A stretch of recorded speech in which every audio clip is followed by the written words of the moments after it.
अध्याय 19। परमेश्वर मिस्र को दंड देगा। मिस्र के विषय में भारी भविष्यवाणी।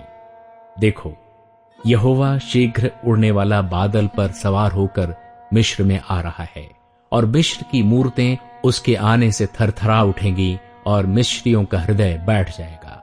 और मैं मिस्रियों को एक दूसरे के विरुद्ध उभारूंगा, और वे आपस में लड़ेंगे, प्रत्येक अपने भाई से और हरेक अपने पड़ोसी से लड़ेगा।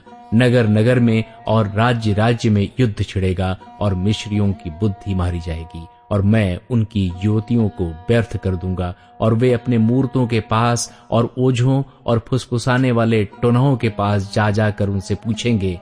परंतु मैं मिस्रियों को एक कठोर स्वामी के हाथ में कर दूंगा, और एक क्रूर राजा उन पर प्रभुता करेगा। प्रभु सेनाओं के यहोवा की यही वाणी है। समुद्र का जल सूख जाएगा, और महानदी सूख कर खाली हो जाएगी, और नाले बसाने लगेंगे, और मिस्र की नहरें भी सूख जाएंगी, और नरकट और हुगले कुम्हला जाएंगे। नील नदी का तट उजड़ जाएगा, और उसके कछार की घास और जो कुछ नील नदी के पास बोया जाएगा वो सूख कर नष्ट हो जाएगा, और उसका पता तक न लगेगा। सब मछुए जितने नील नदी में बंसी डालते हैं विलाप करेंगे और लंबी लंबी सांसें लेंगे, और जो जल के ऊपर जाल फेंकते हैं वे निर्बल हो जाएंगे। फिर जो लोग धुने हुए सन से काम करते हैं और सूत से बुनते हैं, उनकी आशा टूट जाएगी। मिस्र के रईस निराश और उसके सब मजदूर उदास हो जाएंगे। निश्चय सोवन के सब हाकिम मूर्ख हैं, और फिरौन के बुद्धिमान मंत्रियों की युक्ति पशु की सी ठहरी।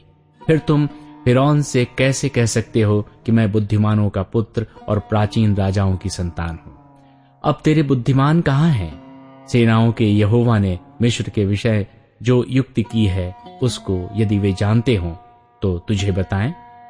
सोवन के हाकिम मूढ़ बन गए हैं, नोप के हाकिमों ने धोखा खाया है, और जिन पर मिस्र के गोत्रों के प्रधान लोगों का भरोसा था, उन्होंने मिस्र को भरमा दिया है।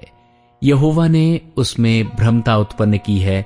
उन्होंने मिस्र को उसके सारे कामों में उस मतवाले के समान कर दिया है जो वमन करते हुए डगमगाता है, और मिस्र के लिए कोई ऐसा काम न रहेगा जो सिर या पूंछ से अथवा प्रधान या साधारण से हो सके। मिस्र परमेश्वर की उपासना करेगा। उस समय मिस्री स्त्रियों के समान हो जाएंगे, और सेनाओं का यहोवा जो अपना हाथ उन पर बढ़ाएगा, उसके डर के मारे वे थरथराएंगे और कांप उठेंगे। और यहूदा का देश मिस्र के लिए यहां तक भय का कारण होगा कि जो कोई उसकी चर्चा सुनेगा वो थरथरा उठेगा। सेनाओं के यहोवा की उस युक्ति का यही फल होगा जो वो मिस्र के विरुद्ध करता है। उस समय मिस्र देश में 5 नगर होंगे जिनके लोग कनान की भाषा बोलेंगे और यहोवा की शपथ खाएंगे। उनमें से एक का नाम नाश नगर रखा जाएगा।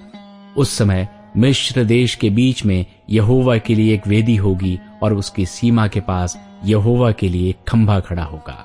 वो मिस्र देश में सेनाओं के यहोवा के लिए चिन्ह और साक्षी ठहरेगा, और जब वे अंधेर करने वाले के कारण यहोवा की दुहाई देंगे, तब वो उनके पास एक उद्धारकर्ता और रक्षक भेजेगा और उन्हें मुक्त करेगा। जब यहोवा अपने आप को मिस्रियों पर प्रकट करेगा, और मिस्री उस समय यहोवा को पहचानेंगे और मेल बलि और अन्न बलि चढ़ाकर उसकी उपासना करेंगे, और यहोवा के लिए मन्नत मानकर पूरी भी करेंगे। यहोवा मिस्रियों को मारेगा, वो मारेगा और चंगा भी करेगा, और वे यहोवा की ओर फिरेंगे, और वो उनकी विनती सुनकर उनको चंगा करेगा। उस समय मिस्र से अश्शूर जाने का एक राजमार्ग होगा, और अश्शूरी मिस्र में आएंगे, और मिस्री लोग अश्शूर को जाएंगे, और मिस्री अश्शूरियों के संग मिलकर आराधना करेंगे।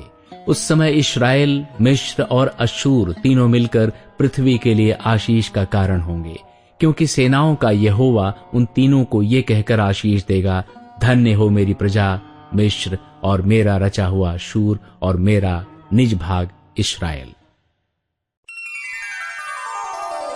अध्याय 20। नग्न भविष्यवक्ता का चिन्ह।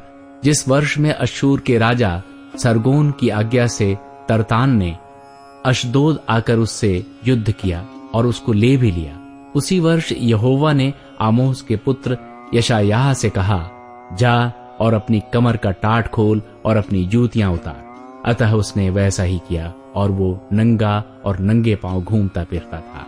तब यहोवा ने कहा, जिस प्रकार मेरा दास यशायाह 3 वर्ष से उघाड़ा और नंगे पांव चलता आया है कि मिस्र और कूश के लिए चिन्ह और लक्षण हो, उसी प्रकार अश्शूर का राजा मिस्र और कूश के लोगों को बंदी बनाकर देश निकाला करेगा। क्या लड़के क्या बूढ़े, सबों को बंदी बनाकर उघाड़े और नंगे पांव और नितंब खुले ले जाएगा, जिससे मिस्र लज्जित हो। तब वे कूश के कारण जिस पर उनकी आशा थी और मिस्र के हेतु जिस पर वे फूलते थे, व्याकुल और लज्जित हो जाएंगे। और समुद्र के इस पार के बसने वाले उस समय ये कहेंगे, देखो, जिन पर हम आशा रखते थे और जिनके पास हम अश्शूर के राजा से बचने के लिए भागने को थे, उनकी ऐसी दशा हो गई है, तो फिर हम लोग कैसे बचेंगे?